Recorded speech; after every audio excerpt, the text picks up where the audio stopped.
Hello प्यारे, कैसे हैं आप लोग। उम्मीद करते हैं अच्छा ही होंगे। एक बार फिर से आप लोगों को अपने यूट्यूब चैनल मैथ्स की झप्पी में स्वागत है। हम लोग पढ़ रहे थे टाइम एंड वर्क, और टाइम एंड वर्क में हम जो है आज आप लोगों को एक नया टाइप सिखाएंगे।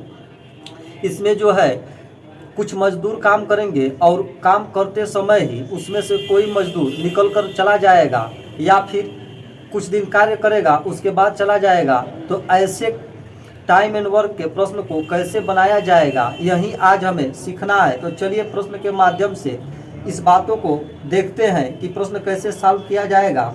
प्रश्न दिया है, अजय और विजय किसी काम को क्रमशः 70 और 60 दिनों में कर सकते हैं। वे एक साथ काम करना शुरू करते हैं और कुछ समय बाद अजय काम छोड़ देता है। विजय ने शेष काम को 47 दिनों में पूरा किया।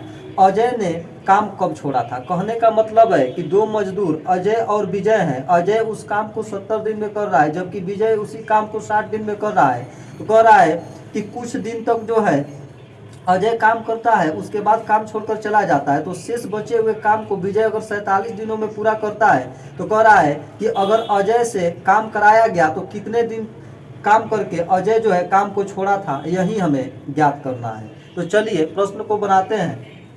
यहाँ पर देखिए, अजय के लिए हम ए से इंडिकेट कर देंगे और विजय के लिए वी से इंडिकेट कर देंगे। यहाँ पर देखिए, अजय जो है उस काम को करने में 70 दिन का समय लेता है, जबकि विजय जो है उसी काम को करने के लिए 60 दिन का समय लेता है। तो यह आपका टाइम हो गया। अब हम निकालेंगे इफिशियंसी। तो इफिशियंसी निकालने के लिए जब दो पर्सन रहता है तो दूसरे पर्सन के समय को पहले पर्सन के सामने लिख लेते हैं। तो देखिए इस 60 को यहाँ लिख लिए, और दूसरे पर्सन का इफिशियंसी निकालना है तो पहले पर्सन के टाइम को दूसरे पर्सन के सामने लिख लेते हैं। तो यह हो गया। अब चूंकि रेशियो है तो रेशियो में अगर समान संख्या से भाग जाती है तो भाग दे दिया जाता है। तो देखिए यहाँ 10 से काटेंगे तो इसमें भी भाग 10 7 बार में चला जाएगा, इससे 10 से काटेंगे तो 6 बार में भाग चला जाएगा। तो देखिए आपका हो गया इफिशियंसी 6:6:7। कहने का मतलब है कि अजय एक दिन में मैक्सिमम 6 कार्य कर सकता है, जबकि विजय जो है एक दिन में मैक्सिमम 7 कार्य कर सकता है। अब हम निकालेंगे कि होल वर्क इसका कितना होगा, अर्थात हमें कितना कार्य कराना है।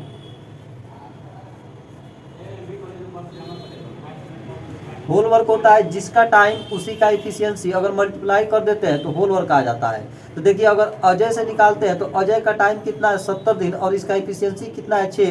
तो 70 गुणे 6 करेंगे, जो होल वर्क आएगा वही जो है आपका विजय के टाइम और विजय की इफिशियंसी से गुणा कर देंगे तो वही होल वर्क आएगा। देखिए इस तरह भी 7×6=42 और इस तरह भी आपका 7×6=42 हो रहा है। तो यानी 70 गुणे 6 या फिर कह सकते हैं 60 गुणे 7। तो यह आपका आ जाएगा कितना 7×6=42, 420 काम कराना है। अब हमें मिल गया टारगेट कि 420 काम कराना था। अब इसमें देखिए कंडीशन क्या है कि विजय ने जो है बचे हुए काम को, जब अजय काम छोड़कर चला गया तो विजय जो है बचे हुए काम को 47 दिनों में पूरा करता है। तो जब 47 दिन में विजय काम को पूरा किया, बचा हुआ काम को, तो वह अपने क्षमता के अनुसार किया होगा। तो देखिए विजय जो है एक दिन में 7 काम कर रहा है, तो 7 काम कर रहा है तो 47 दिन में कितना काम करेगा, अब हम यह निकाल लेंगे। तो एक दिन में जो है 7 काम, तो 47 दिन में कितना काम करेगा, तो 47 गुणे 7 = आपका आ जाएगा, इसको मल्टीप्लाई कर लीजिए तो यह आपका हो गया 329 काम। कहने का मतलब है कि जो विजय था वह जो है अकेले 329 काम कर दिया। कितने से, तो 420 से। तो अब शेष काम कितना, यानी दोनों मिलकर जो काम किए थे वह कितना था। दोनों के द्वारा किया गया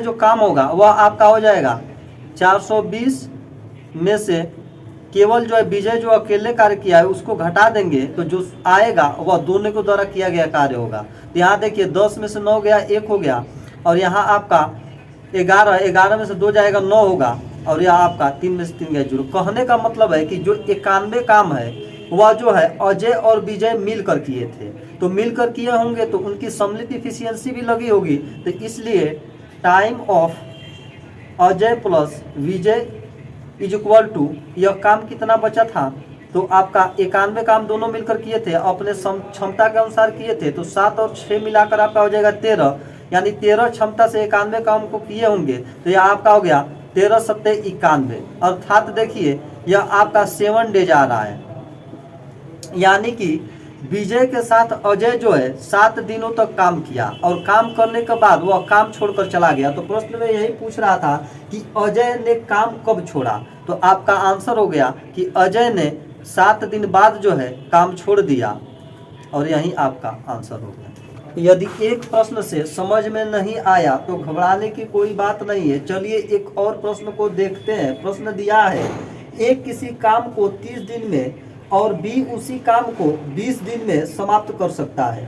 ए और बी 6 दिन तक काम को एक साथ मिलकर करते हैं और उसके बाद ए काम छोड़कर चला जाता है। शेष बचे काम को बी कितने दिन में पूरा करेगा। कहने का मतलब है कि यहाँ दो मजदूर ए और बी है। ए उस काम को 30 दिन में खत्म कर रहा है, जबकि बी जो है उसी काम को 20 दिन में खत्म कर रहा है। ए और बी दोनों मिल करके उस काम को करते हैं, उसके बाद जो है उसमें से ए निकल कर चला जाता है। तो कह रहा है कि बचे हुए काम को बी जो है कितने दिन में पूरा किया। तो चलिए प्रश्न को सोल्व करते हैं। यहाँ पर देखिए यह ए हो गया और दूसरा जो मजदूर हो गया आपका बी हो गया। ए के द्वारा कार्य को पूरा करने में लिया गया समय आपका हो गया 30 दिन और बी के द्वारा जो है उसी काम को लिया गया समय आपका हो गया 20 दिन। यह टाइम हो गया। अब हम निकालेंगे इफिशियंसी। तो इफिशियंसी होता है, अगर पहले व्यक्ति का इफिशियंसी निकाल रहे हैं तो दूसरे व्यक्ति के टाइम को लिख देंगे पहले के सामने और दूसरे व्यक्ति का इफिशियंसी लिखेंगे तो यहाँ पर लिख लेंगे पहले व्यक्ति के टाइम को। चूंकि 2 ही पर्सन है तो ऐसा कर लेंगे तो आपका इफिशियंसी निकल जाएगा। अगर समान संख्या से भाग जाती है तो भाग भी दे लेते, तो 10 से भाग ले लीजिए तो देखिए यह 0 से 0 कैंसिल हो गया। तो यह आपका इफिशियंसी निकल कर आया 2:3। अब देखिए हम निकालेंगे होल वर्क। तो होल वर्क आप जानते हैं जिसका टाइम और उसी के एफिशिएंसी से मल्टीप्लाई कर देंगे तो होल वर्क निकल जाएगा। तो चलिए हम ए से ही निकाल लेते हैं। तो ए का टाइम आपका है 30 और उसके बाद है इसका एफिशिएंसी आपका है 2, तो यानी होल वर्क हमारा निकला 60। अब कह रहा है कि ए और बी दोनों मिल करके 6 दिन तक काम करते हैं। तो जब दोनों मिल करके 6 दिन तक काम करेंगे तो दोनों लोग अपने एफिशिएंसी के अनुसार 6 दिन तक काम किए होंगे। तो जो ए है वह 1 दिन में 2 काम कर रहा है और जो बी है वह 1 दिन में 3 काम कर रहा है। तो दोनों 1 दिन में कितना काम करेंगे, तो 2 + 3 अर्थात 5 काम करेंगे। तो 1 दिन में दोनों मिलकर 5 कार्य कर रहे हैं, तो 6 दिन में दोनों मिलकर कितना काम करेंगे, 6 डेज में ए और बी दोनों मिल करके कितना कार्य करेंगे, तो 3 + 2 आपका इफिशियंसी हो गया 5 और 5 इफिशियंसी से 6 दिन तक कार्य करेंगे तो यह आपका हो जाएगा 30 काम। मतलब कि 30 काम जो है दोनों मिलकर 6 दिन में कर देते हैं। कह रहा है कि बचे हुए काम को बी जो है अकेला कितना दिन में पूरा करेगा। तो अब हम इतना काम तो हो चुका है और टोटल कार्य था आपका 60, तो शेष कार्य आपका कितना होगा, यह आपका होगा 60 - 30, यानी कि टोटल कार्य में से किया गया कार्य को घटा लेंगे तो शेष कार्य मिलेगा, अर्थात 30 काम आपका बचा हुआ है। इस 30 काम को जो है बी अपने इफिशियंसी के अनुसार करेगा। तो time taken by B equal to, अब देखिए यह काम बचा हुआ है और अपने क्षमता के अनुसार करेगा। तो बी की क्षमता कितनी है, तो 1 दिन में 3 काम करने की है। तो यह देखिए 30/3 अर्थात 10 हो जाएगा। कहने का मतलब है कि बचे हुए काम को बी जो है अकेले 10 दिनों में पूरा कर देगा और यही जो है आंसर आपका होगा। चलिए एक और प्रश्न को देखते हैं और इस प्रश्न को आप ध्यान से देखिए। यहाँ पर जो है काम हिस्सा पूछा है, यह जो है प्रश्न से थोड़ा अलग है। चलिए प्रश्न को पढ़ते हैं। प्रश्न है, ए अकेला एक काम को 3 दिनों में समाप्त कर सकता है, बी अकेला उसी काम को 7 दिनों में समाप्त कर सकता है। यदि ए और बी मिलकर 2 दिन में काम करते हैं तो काम का कितना हिस्सा शेष बचेगा।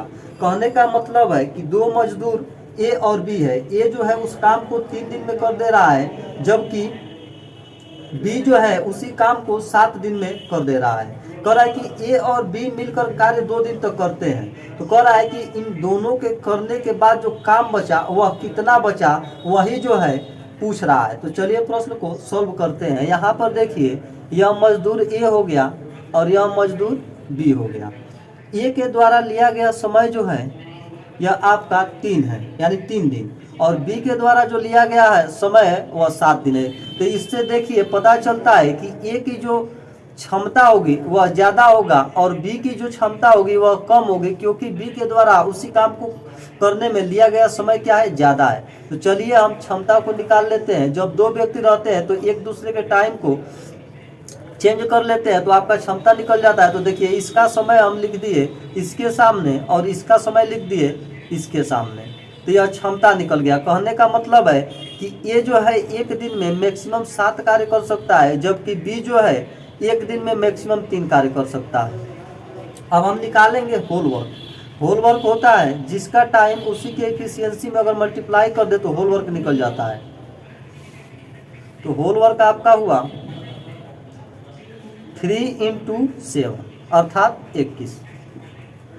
अब देखिए दोनों मिल करके 2 दिन तक कार्य करते हैं, तो दोनों जो है 2 दिन तक कार्य करेंगे तो अपने क्षमता के अनुसार ही किए होंगे। तो ए की क्षमता 7 है और बी की क्षमता 3 है, अर्थात जो है ए एक दिन में 7 काम कर सकता है, बी एक दिन में 3 कार्य कर सकता है। तो दोनों मिल करके जो है एक दिन में कितना कार्य करेंगे, तो 7 + 3 अर्थात 10 कार्य करेंगे।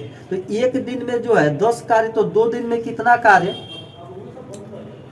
एक दिन में जो है ए और बी मिल करके कार्य कर रहे हैं कितना, तो 7 + 3 अर्थात 10 कार्य। तो 2 दिन में कितना कार्य करेंगे, यह हो जाएगा 10 × 2 अर्थात 20 काम। अब देखिए हम देखेंगे कि 2 दिन कार्य करने के बाद कितना कार्य शेष बचा है। तो शेष कार्य होगा, टोटल कार्य में से किए गए कार्य को घटा लेंगे तो आपका निकलेगा शेष कार्य।